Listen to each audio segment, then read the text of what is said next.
The advisory committee said, actually, not least in the light of harms from things like alcohol, ecstasy is not sufficiently harmful that it should be criminalised and categorised in the same way as, say, heroin or cocaine. It's really not that harmful. The politics of the time were different, and the Home Secretary, so the minister responsible, said, thank you very much for your advice. Actually, I'm not sure she did say thank you, anyway. She said, oh, that's your advice, I'm going to do it anyhow, and categorise this drug at a higher level. And there was a massive furore because a number of the scientists involved in giving that advice felt very strongly that the Home Secretary completely disregarded scientific evidence and should not have made that decision, that the drug was not that harmful. And as a result of that, there was a lot of internal work done on how you bring scientists and governments together. And the success story, about 6 or 7 years, was CAT. So CAT is somewhat similar. It's a relatively mildly harmful drug. It's not, relatively mildly harmful. So the advisory committee got together, looked at it in great medical detail, and came to the view that it was not sufficiently harmful that it should be placed alongside cocaine and heroin. And the Home Secretary of the day then met the committee chair. They had quite a long meeting. It was absolutely clear to him that she, that's the Home Secretary, had understood what that committee had done. She understood the evidence. She really did, and she played it back to him, basically. She went away, and then about a month later, she wrote a letter explaining why she was nevertheless still going to categorise CAT like cocaine and heroin. She was going to make that harsher judgment. And the reason she was doing it was because of 2 reasons. One was that it makes international policing in the drug trade a lot easier. And the other is that the Somali community, which particularly, where this drug is particularly prevalent, wanted it criminalised in that way. And for those who care about kind of scientific advice in public decision making, that was an okay result. In other words, absolutely clear the evidence had been heard, but the different political framing meant that the judgment was not in line with that expert advice. And that was kind of a moment of reflection. If you think about it, part of the reason for the different judgments between the Home Secretary criminalising the drug and the scientists saying it's not that harmful was that her lenses, her framing of the question included international policing and the efficiency and effectiveness of international policing. So the question for her was not just what damage does this drug do to a human body, it was also what's the consequence of regulating it in this way for these wider benefits and harms. And again, for those involved in scientific advice or engaging in evidence in decision making, this business of what's the lens, what's the framing, is often under disputed. So with hydraulic, I don't know, is hydraulic fracturing for shale gas a thing here on fracking? Fracking? No. Okay. Not in Sweden, but we... You don't have it? No, not fracking. Okay.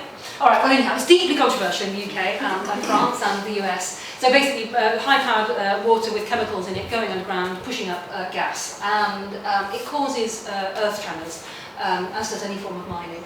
So there was a massive uproar in the UK when it was first begun as a process, and there were some pictures in one of the main newspapers of cracks in a row saying earthquakes in Blackpool. And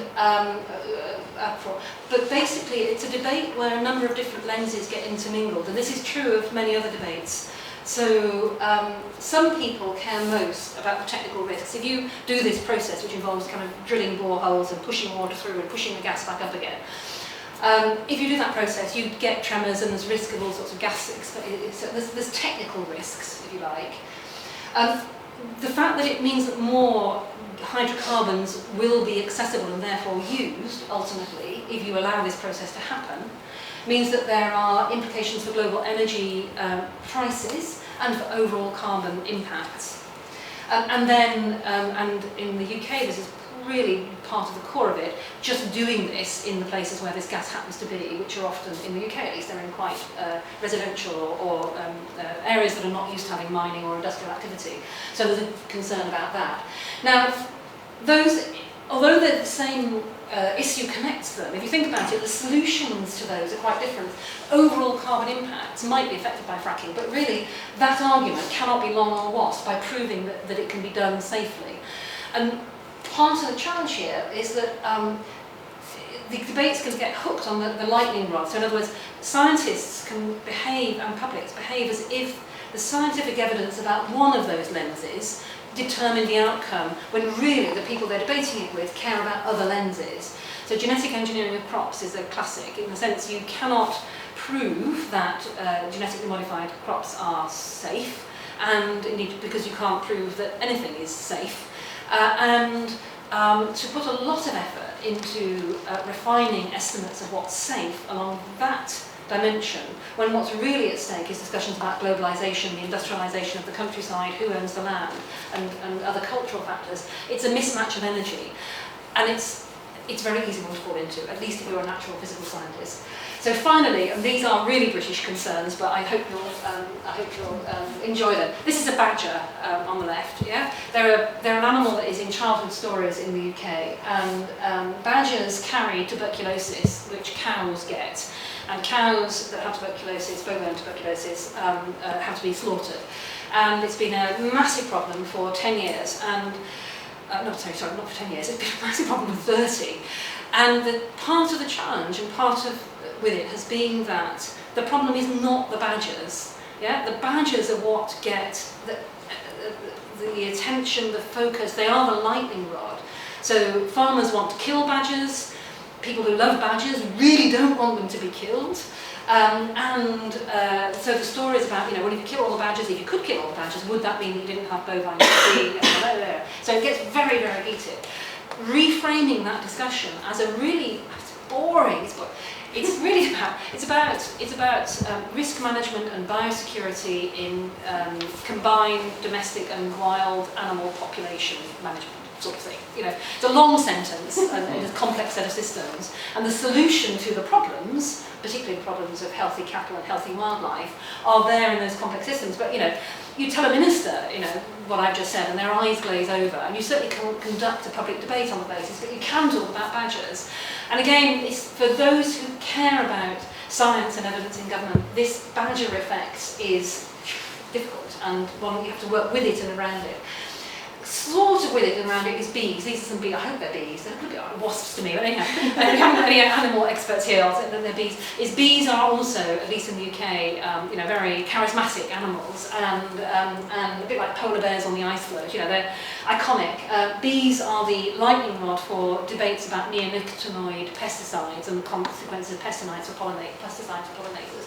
In some ways, though, that's perhaps a better one, because provided you understand it's not just about the bees, there are many other pollinators. Having an animal that people in public debate relate to can be a useful way of driving attention to a debate, but you have to be really careful, otherwise you end up with a badger effect. Now, moving on to the future. So, this is another thing that scientists, particularly natural scientists, find difficult.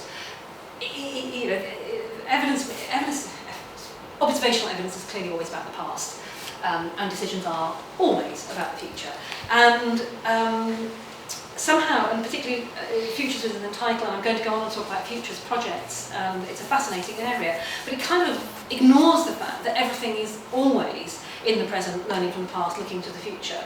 And it's interesting why some decisions and some anticipations are framed as if they were highly speculative and futuristic, when others are treated as if they were just normal.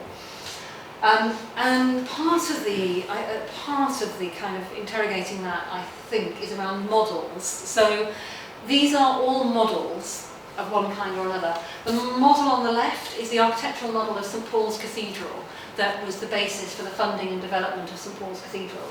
The model in the middle is the model of families and social behaviour in small communities by Jane Austen, modelled on her experience of those things.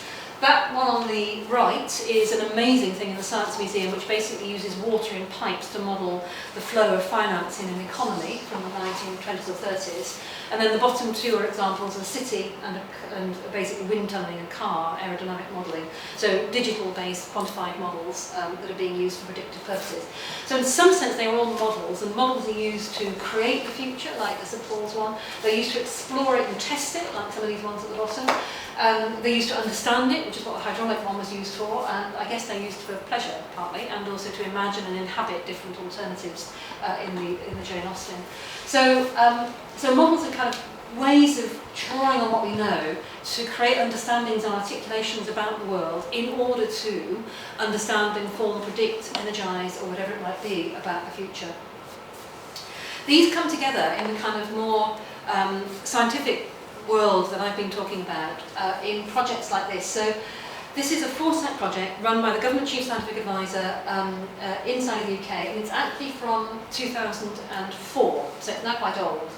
And it happened that these are 10 kilometre square grids here, and we've got England and Wales, for which the data was available. There's this historic data of the damage from flooding.